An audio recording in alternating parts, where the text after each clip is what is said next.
এখন শীতকাল, প্রচুর পরিমাণে বাজারে ধনেপাতা পাওয়া যাচ্ছে। এই সময় ধনেপাতার চাটনি খাবো না তো আর কবে খাবো বলো? সব থেকে বড় কথা, কোনো রকম রান্নার ঝামেলা ছাড়াই এটা তৈরি সম্ভব।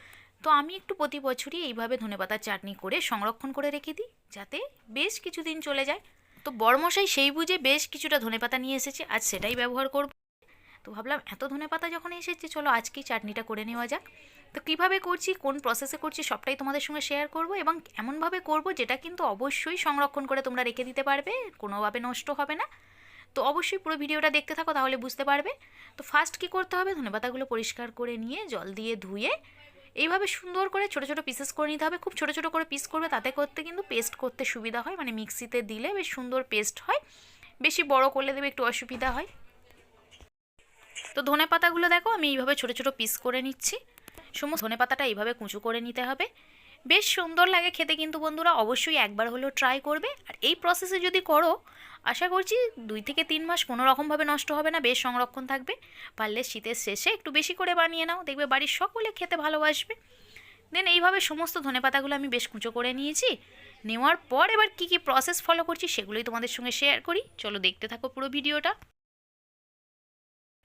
তো ধনেপাতাটা কুচানো কমপ্লিট হয়ে গেছে। দেন কী কী লাগছে দেখে নাও। নিয়েছি রসুন কুচি 3 কোয়া, নিয়েছি আদা কুচি 1 গাঁট মতো, আর লাগছে দেখো একটা কাঁচা লঙ্কা। তোমরা যদি ঝাল খেতে বেশি পছন্দ করো, ঝালের পরিমাণটা বাড়িয়ে দিতে পারো।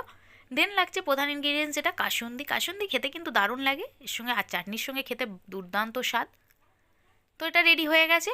অন্যদিকে চলো, আমি পাতাগুলো জল দিয়ে ধুয়ে একটু রোদে শুকিয়ে নিয়েছিলাম, যাতে জলের ভাবটা না থাকে একদম। মানে জল দিয়ে ধুয়ে নেওয়ার পর একটু রোদের মধ্যে মেলে রাখবে, আর নইলে শুকনো কাপড় দিয়ে একটু পরিষ্কার করে নিতে পারো। তাতে কিন্তু আচারটা বেশি দিন থাকবে, মানে চাটনিটা অনেক দিন থাকবে, কোনো রকমভাবে নষ্ট হবে না। জলের স্পর্শই করবো না, তারই মাঝে এই যে অল্প অল্প করে দিয়ে একটু 2-3 বার করে করে এটা পেস্ট করবে। একটা স্মুথ পেস্ট তৈরি করবে। পেস্টটা যতটা স্মুথ হবে চাটনিটা কিন্তু তত সুন্দর হবে। দেখেছো পেস্টটা, দেখতে পাচ্ছ, দেখে আশা করি বুঝতে পারছো কতটা স্মুথ হয়েছে পেস্টটা। দুর্দান্ত খেতে হয় বন্ধুরা, আবারও বলছি তোমরা কিন্তু জলদি ট্রাই করতে পারো। দেন কুচানো রসুন, আদা, কাঁচা লঙ্কা সবগুলো এবার পেস্ট করে নেব ধনেপাতার সঙ্গে। দেখো দিয়ে দিচ্ছি একে একে সমস্ত ইনগ্রিডিয়েন্টস। দেওয়ার পর মিক্সিতে কোনো রকম জল কিন্তু অবশ্যই আমরা ব্যবহার করব না, আগেই বলেছি তোমাদের। দেন চলো এবার এর মধ্যে আর কী কী মিক্স করছি সেগুলো একটু দেখে নাও। দিয়ে দিলাম পরিমাণ মতো চিনি, মানে চিনিটা তোমরা তোমাদের স্বাদ অনুযায়ী দেবে। আমি এখানে বড় চামচের 2 চামচ চিনি ব্যবহার করেছি। চিনিটা দেওয়ার পর খুব ভালো করে এইভাবে মিক্স করে নিতে হবে। চিনিটা তোমরা চাইলে কিন্তু ধনেপাতা পেস্ট করার সময় অ্যাড করতে পারো। দেন দিয়ে দিলাম স্বাদ মতো লবণ, মানে নুন, আর দিয়ে দিচ্ছি কাসুন্দি।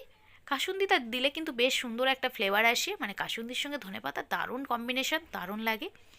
তো কাসুন্দি দেওয়ার পর এরপর অ্যাড করে দেব সামান্য একটু গোলমরিচ গুঁড়ো, আর সামান্য একটু বিট নুন, মানে বিট নুনের একটা সুন্দর সেন্ট থাকে, সেই ফ্লেভারটার জন্য বিট নুনটা ব্যবহার করলাম, আর গোলমরিচটাও ফ্লেভারের জন্যই।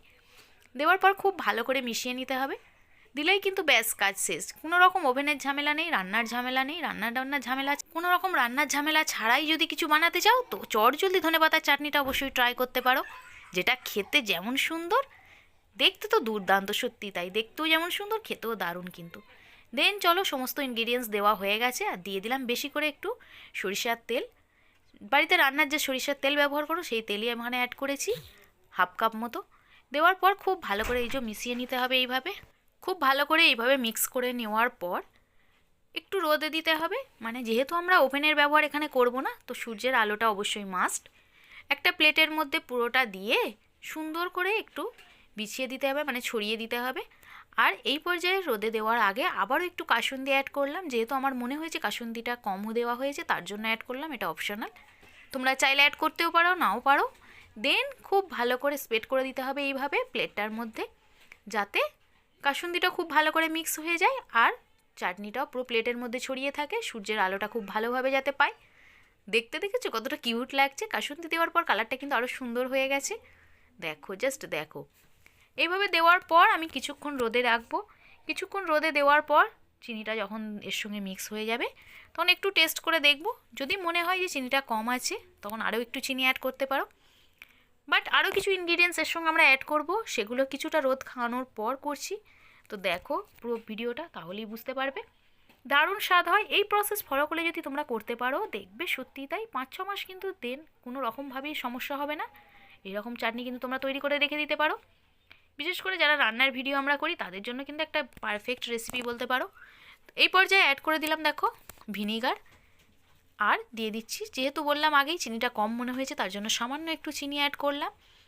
আর দিয়ে দেবো কিছুটা লেবুর রস। শুধু ভিনিগার দিলে কিন্তু এটা হবে না, এর সঙ্গে লেবুর রসটাও ব্যবহার করতে হবে। ভিনিগারটা দিলাম জাস্ট খালি সংরক্ষণের জন্য, আর এই যে লেবুর রসটা টক ভাবটা যাতে আরও বেশি হয় তার জন্য একটু বেশি করে লেবুর রসটা আমি এখানে ব্যবহার করব। যতটা টক ভাব আসবে ধনেপাতার ঝাঁঝের সঙ্গে টকটা খেতে দারুণ লাগবে, সঙ্গে কাসুন্দি তো আছেই জানো। তো দেখো এইভাবে বেশি করে রসটা অ্যাড করলাম, প্রায় হাফ কাপ লেবুর রস এখানে ব্যবহার করেছি। দেখেছো কতটা সুন্দর দেখতে লাগছে। দেওয়ার পর খুব ভালো করে আবারও মিশিয়ে দিতে হবে, দিয়ে আবারও কিন্তু আমরা রোদে রেখে দেব বেশ কিছুক্ষণ। 2 থেকে 3 ঘন্টা চড়া রোদের মধ্যে রাখলেই দেখবে বেশ ড্রাই ভাব ওপর থেকে চলে এসেছে। তো একটা চামচ দিয়ে এইভাবে খুব ভালো করে মিক্স করে দিলাম, দেওয়ার পরে এই যে রোদের মধ্যে এইভাবে রেখে দেবো, দিলেই রেডি। তো বন্ধুরা তোমরা বাজারে ধনেপাতা শেষ হওয়ার আগে চটজলদি এটা ট্রাই করো। ভালো লাগলে অবশ্যই আমার চ্যানেলটিকে সাবস্ক্রাইব করে আমার পাশে থেকো। Bye, take care.